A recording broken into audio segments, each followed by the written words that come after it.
सोन्याची अंडी देणारी कोंबडी. एका गावात एक गरीब माणूस राहत होता.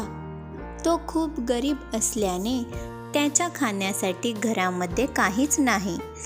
एका शेतकऱ्याकडून गहू विकत घेतो, पण ते गहू विकत घेण्यासाठी त्याच्याकडे पुरेसे पैसेही नसतात. त्या बदल्यात त्याला तो एक कोंबडी देऊन टाकतो. जेव्हा त्या शेतकऱ्याच्या बायकोला हे समजते तेव्हा ती खूप दुःखी होते.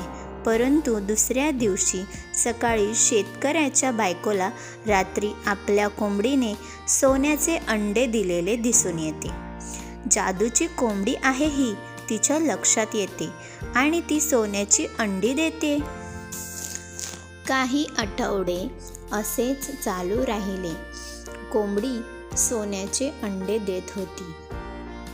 शेतकरी गावातील सर्वात श्रीमंत माणूस बनला. शेतकऱ्याची बायको अत्यंत लोभी होती. ती एक दिवस घरात शेतकरी नसताना तिला कल्पना सुचते की आपण ही कोंबडी कापून हिच्या पोटातील सर्व सोन्याची अंडी एकदाच काढले तर खूप मोठे श्रीमंत होऊ.